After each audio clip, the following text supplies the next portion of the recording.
আসসালামু আলাইকুম। আলফি বাংলা নিউজে আপনাকে জানাচ্ছি স্বাগত। এখন শুনবেন দেশের আলোচিত খবরের শিরোনাম। আমাদের খবরটি যদি ভালো লাগে লাইক কমেন্ট শেয়ার করে জানিয়ে দিন আপনার মতামত। নেতানিয়াহুর ক্ষমার আবেদন ঘিরে তেলাবিবে ব্যাপক বিক্ষোভ। পশ্চিম তীরে 4 বিদেশির ওপর ইসরায়েলি বসতি স্থাপনকারীদের হামলা।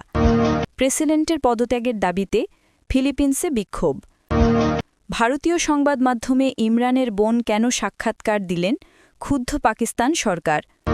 যুক্তরাষ্ট্রে আশ্রয় সংক্রান্ত সিদ্ধান্তে স্থগিতাদেশ দীর্ঘ সময় চলবে, ট্রাম্প। যুদ্ধ ও আঞ্চলিক উত্তেজনায় অস্ত্র প্রস্তুতকারী প্রতিষ্ঠানের আয়ের রেকর্ড, তালিকায় মাস্কের স্পেসএক্সও। ইসরায়েলের প্রধানমন্ত্রী বেঞ্জামিন নেতানিয়াহু দুর্নীতিসহ 3 মামলার বিচার থেকে অব্যাহতি চেয়ে রোববার প্রেসিডেন্ট আইজাক হারজোয়ালের কাছে ক্ষমা প্রার্থনার আবেদন করেছেন। তার দাবি, দীর্ঘদিন ধরে চলমান এ বিচার দেশের সংহতিকে নষ্ট করছে। আবেদন দাখিলের পরপরই তেল আবিব জুড়ে ব্যাপক বিক্ষোভ ছড়িয়ে পড়ে। প্রেসিডেন্ট হারজোগের কার্যালয় একটি বিবৃতিতে নেতানিয়াহুর চিঠিকে নজিরবিহীন বলে উল্লেখ করে। ক্ষমা প্রার্থনার আবেদন প্রকাশে আসার পর রোববার রাতে প্রেসিডেন্ট হারজোগের বাসভবনের সামনে হাজারো মানুষ জড়ো হয়ে বিক্ষোভ করে। কেউ কেউ কয়েদিদের মতো কমলা পোশাক পরে এবং অনেকে কলার স্তূপ সাজিয়ে নেতানিয়াহুকে ব্যঙ্গাত্মকভাবে উপস্থাপন করেন। বিরোধী দলীয় এমপি নাআমা লাজিমিও বিক্ষোভে অংশ নেন। সরকার বিরোধী আন্দোলনের অন্যতম মুখ শিকমা ব্রেসলার বলেন, তিনি কোনো দায়ভার না নিয়ে দেশকে যেভাবে বিভক্ত করেছেন তার কোনো মূল্য না দিয়ে বিচার বাতিল করতে চাইছেন। ইসরায়েলের ভবিষ্যৎ এখন ঝুঁকির মুখে।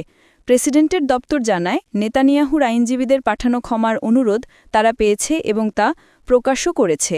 গত মাসে ট্রাম্পের পাঠানো চিঠির কথাও তারা নিশ্চিত করেছে। তবে ক্ষমার আবেদনে নতুন করে বিতর্ক দেখা দিয়েছে। নেতানিয়াহুর সাবেক আইনজীবী মাইকা ফেটম্যান জানিয়েছেন, আদালতে দোষ স্বীকার না করলে তার পক্ষে প্রেসিডেন্টের কাছ থেকে ক্ষমা পাওয়া আইনগতভাবে অসম্ভব। চ্যানেল 12কে দেওয়া সাক্ষাৎকারে তিনি বলেন, ক্ষমা অপরাধীকেই দেওয়া হয়, আইনে সেটাই বলা আছে। ইসরায়েলি অধিকৃত পশ্চিম তীরে বসতি স্থাপনকারীদের আক্রমণে 3 জন ইতালীয় এবং 1 জন কানাডিয়ান আহত হয়েছেন। তাদের জেরিকোর একটি হাসপাতালে চিকিৎসা দেওয়া হচ্ছে বলে এএফপির প্রতিবেদনে বলা হয়েছে। রোমের পররাষ্ট্র মন্ত্রণালয় একটি বিবৃতিতে বলেছে, গতরাতে 3 জন ইতালীয় আন্তর্জাতিক স্বেচ্ছাসেবকের উপর আক্রমণ করেছে ইসরায়েলি বসতি স্থাপনকারীরা এবং এই ঘটনার পরেও এখনও তারা হতভাগ। জেরিকো সরকারি হাসপাতালের পরিচালক রিয়াদ ঈদ এএফপিকে বলেছেন, বসতি স্থাপনকারীদের হাতে মারধরের শিকার হওয়ার পর 4 জন বিদেশী হাসপাতালে আসেন। তিনি আরও বলেন, তাদের মধ্যে কয়েকজনের মুখে এবং বুকে আঘাতের চিহ্ন ছিল এবং তাদের মধ্যে একজনকে একটি সংবেদনশীল এলাকায় মারধর করা হয়েছিল। তাদের শারীরিক পরীক্ষা করা হয়, এক্স-রে এবং আল্ট্রাসাউন্ড স্ক্যান করে প্রয়োজনীয় চিকিৎসা শেষে ছেড়ে দেওয়া হয়। 4 জনের মধ্যে একজনের শরীরে বিদ্যমান আঘাত ছিল এবং তিনি পরিচয় প্রকাশ করতে চাননি। তিনি এএফপিকে বলেন, তারা 3 জন ইতালির এবং 1 জন কানাডার, যারা পশ্চিম তীরের মধ্য জেরিকোর পশ্চিম প্রান্তে ডুওক এলাকায় অবস্থান করছিলেন। তিনি আরও বলেন, আমরা রাতে ঘুমাচ্ছিলাম, 10 জন মুখোশ পরিহিত বসতি স্থাপনকারী এসেছিল, তাদের মধ্যে 2 জনের হাতে বন্দুক ছিল। ফিলিপিন্সের রাজধানী ম্যানিলায় রবিবার দুর্নীতি বিরোধী এক বিশাল বিক্ষোভে অংশ নিয়েছে কয়েক 10,000 মানুষ। বন্যা নিয়ন্ত্রণ অবকাঠামোতে সরকারি ব্যয়ের সঙ্গে যুক্ত একটি দুর্নীতি কেলেঙ্কারির জেরে তারা প্রেসিডেন্ট ফার্দিনান্দ মার্কোস জুনিয়রের পদত্যাগ দাবি করেন। কিলুসাং বায়ান কন্ট্রাকুরা কোর্ট বা জনগণের দুর্নীতি বিরোধী আন্দোলন বা কেবিকেকে আয়োজিত এই সমাবেশ শুরু হয় ম্যানিলার লুনেতা ন্যাশনাল পার্ক থেকে। সেখান থেকে বিক্ষোভকারীরা মিছিল করে প্রেসিডেন্ট প্রাসাদের দিকে এগিয়ে যান। অনেক বিক্ষোভকারী মার্কস ও ভাইস প্রেসিডেন্ট সারা দুতার্তের কুশপুত্তলিকা বহন করেন, যেখানে তাদের কুমির হিসেবে চিত্রিত করে নাম দেওয়া হয় করাপ্ট কোডাইল। অন্যরা হাতে প্ল্যাকার্ড নিয়ে মার্কস পদত্যাগ করো এবং সব দুর্নীতিগ্রস্ত রাজনীতিককে জবাবদিহির আওতায় আনতে হবে, এই ধরনের স্লোগান লেখেন। আয়োজকদের মতে বিক্ষোভে অংশগ্রহণকারীর সংখ্যা ছিল 20,000-এরও বেশি। এটি ট্রিলিয়ন পেসো কেলেঙ্কারি ঘিরে জনরোষের সর্বশেষ বহিঃপ্রকাশ। এই কেলেঙ্কারিতে মার্কসের ঘনিষ্ঠ মিত্রসহ প্রভাবশালী রাজনীতিকদের বিরুদ্ধে বন্যা নিয়ন্ত্রণ অবকাঠামোর চুক্তিতে ঘুষ হিসেবে বিলিয়ন বিলিয়ন পেসো আত্মসাতের অভিযোগ উঠেছে। এসব প্রকল্পের অনেকগুলোই পরে ত্রুটিপূর্ণ প্রমাণিত হয়েছে অথবা আদৌ নির্মাণই হয়নি। সাম্প্রতিক সময়ে আঘাত হানা 2টি শক্তিশালী টাইফুনে 250 জনেরও বেশি মানুষ নিহত হওয়ার পর ব্যাপক ক্ষয়ক্ষতির ঘটনা জনমনে ক্ষোভ আরও উস্কে দিয়েছে। পাকিস্তানের কারাবন্দী সাবেক প্রধানমন্ত্রী ইমরান খানের বোন নরিন খান নিয়াজি ভারতীয় সংবাদ মাধ্যমকে সাক্ষাৎকার দেওয়ায় পাকিস্তানি তথ্যমন্ত্রী আতাউল্লাহ তারার ক্ষোভ প্রকাশ করেছেন।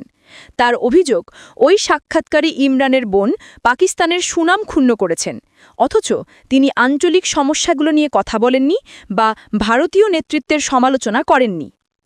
আদিয়ালা কারাগারে বন্দী ইমরান খানের সঙ্গে স্বজন ও দলের সদস্যদের দেখা করতে না দেওয়ার অভিযোগ নিয়ে উত্তেজনা চলার মধ্যে পাকিস্তানের তথ্যমন্ত্রী এমন মন্তব্য করলেন। গত সপ্তাহে ইমরানের 3 বোন আদিয়ালা কারাগারের বাইরে অবস্থান নেন। বোনেদের অভিযোগ, ইমরানের সঙ্গে তাদের দেখা করতে দেওয়া হচ্ছে না। তথ্যমন্ত্রী আতাউল্লাহ তারার ইমরানের বোন নরিন নিয়াজির দিকে প্রশ্ন ছুড়ে দিয়ে বলেন, তিনি কেন ভারতীয় টেলিভিশনের কাছে অভিযোগ করলেন?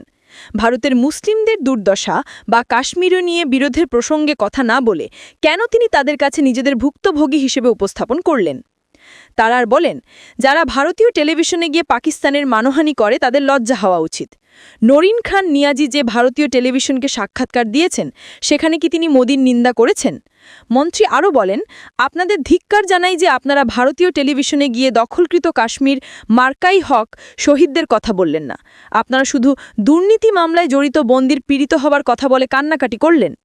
মার্কিন প্রেসিডেন্ট ডোনাল্ড ট্রাম্প বলেছেন, যুক্তরাষ্ট্রে আশ্রয় সংক্রান্ত সিদ্ধান্তে জারি করা স্থগিতভাবাবস্থা দীর্ঘ সময় বজায় রাখার ইচ্ছা আছে তার প্রশাসনের।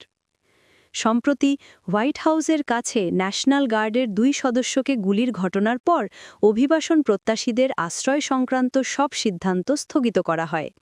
গুলিতে ন্যাশনাল গার্ডের 1 সদস্য নিহত হন। এক আফগান নাগরিক এই গুলি করেন বলে অভিযোগ। এই ঘটনায় তাকে গ্রেফতার করা হয়েছে। যুক্তরাষ্ট্রের হোমল্যান্ড সিকিউরিটি বিভাগ বলেছে, বিশ্বের 19টি দেশ ট্রাম্প প্রশাসন ঘোষিত এই পদক্ষেপের আওতায় রয়েছে।